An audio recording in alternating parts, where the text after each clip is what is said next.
I'm Ramesh Shatukul, and I'm for site reliability engineering team at Pearson. And in this section, I'm going to talk about other side of the cloud world, which is the infrastructure and the tools which we can use to run our applications and services. So let's see what we can get from the cloud. As you can see in this slide, so you can access low level of services like compute, storage, network services as you need.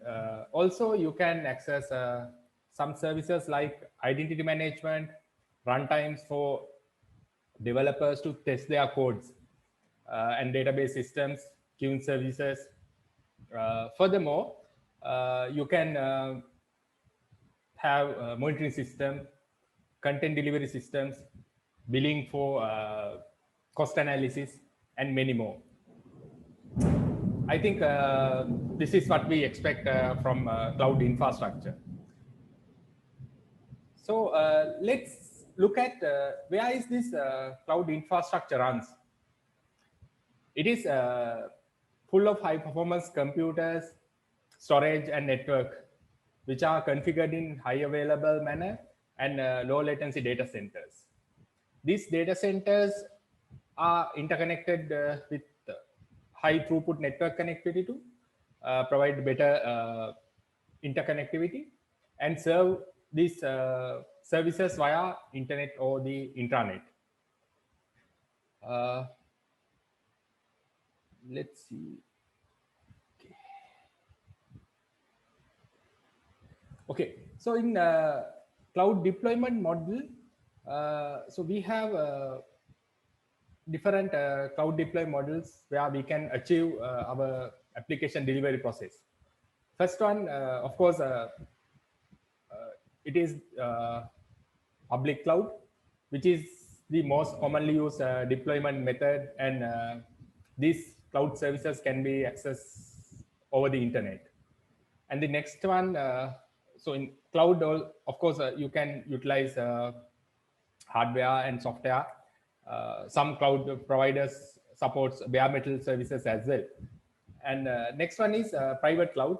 Some of the organizations are using private cloud for their for run their applications and services. In this model, the cloud services are accessible mostly on local network, also known as intranet, because most of the times these cloud platforms are used by a single organization.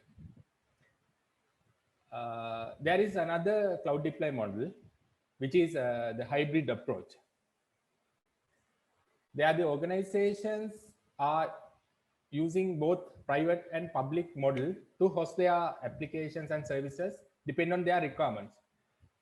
Because some can be run on public, and some they should have run their applications on their own internal data centers. So we can use private cloud for those things. Also, there is interconnectivity between private and public cloud via virtual private network or the direct connectivity. With that, let's look at what are the available cloud platforms. Who are the main players of the cloud industry? Of course, you know AWS, Azure, Google Cloud are the main players in public domain. But if you see, OpenShift is mostly used as a private cloud platform. And also there are other solutions as well. We are not going to discuss deeply in each services, but there are many private cloud platform as well. So when we move to cloud, so what we expect on there, especially when we move to the public cloud: security, reliability, performance, scalability, cost management, and compliance. Those are the key areas we are looking at. So if you take security, security is the top concern when we move our data into public cloud, whether our data is well protected. So most cloud providers make sure they have configured the encryption mechanism to keep the data protected at rest. And they are also providing physical security to accessing their data centers. So in that, they are providing a good security on the public clouds. The next one is reliability.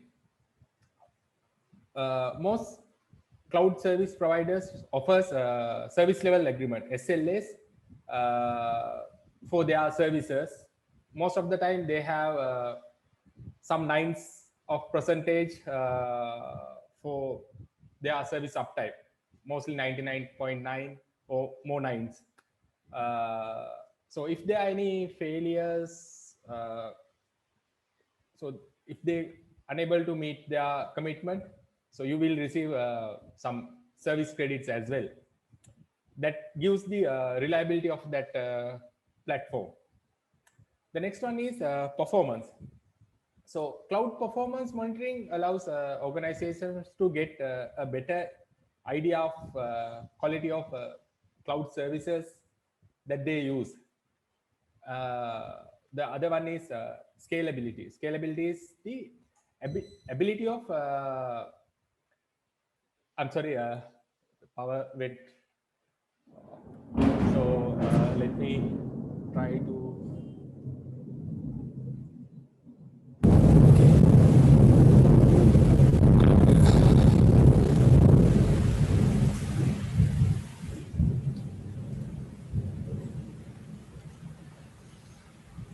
Okay, the next one is scalability,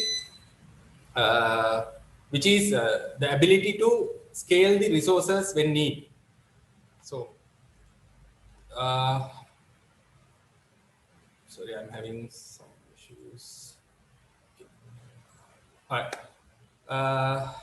So let's take let's see the application can be scaled out at the event of peak usage. So that is the ability to scale the environment. The other one is cost management. Also, we are talking about the cost management as cost optimizations as well. So in this model, what the providers, cloud providers provide is giving a better insight of what technology they use on cloud and what cost for it, and giving a cost-effective way of using the cloud services. The last one is compliance. It is laws and regulations. So the principle of this compliance is the compliant with the standards they are the customer require. The cloud compliance ensures that the cloud computing services meet the compliance requirement. So, okay, let's see the other view of the cloud services. So basically we have infrastructure as service, platform as service, and software as a service. Let's look at what is infrastructure as a service. It has an ability to access the service like compute, storage, as I mentioned in previous slides as well. So the next one is platform as a service, which is you can use a platform to run or test your application without setting up any infrastructure configurations. Anthos is a great example of the platform as a service. Of course, Elastic Beanstalk is another example.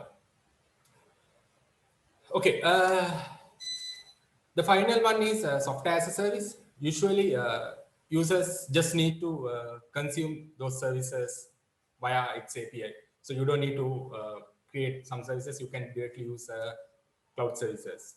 Mostly, it's software as a service. With that information, let's look at how we can transform our applications into cloud native.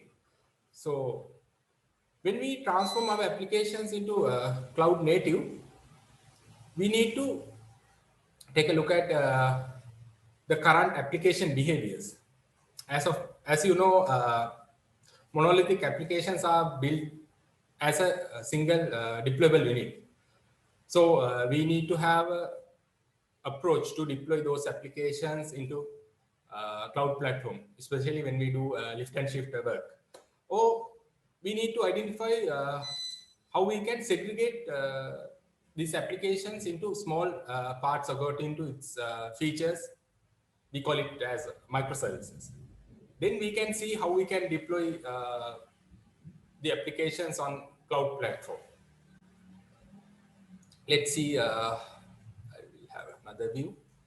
So let's see. So most cases, monolithic applications are deployed on virtual machines, and scaling happening in increasing the number of virtual machines that need to run to cater the request comes in.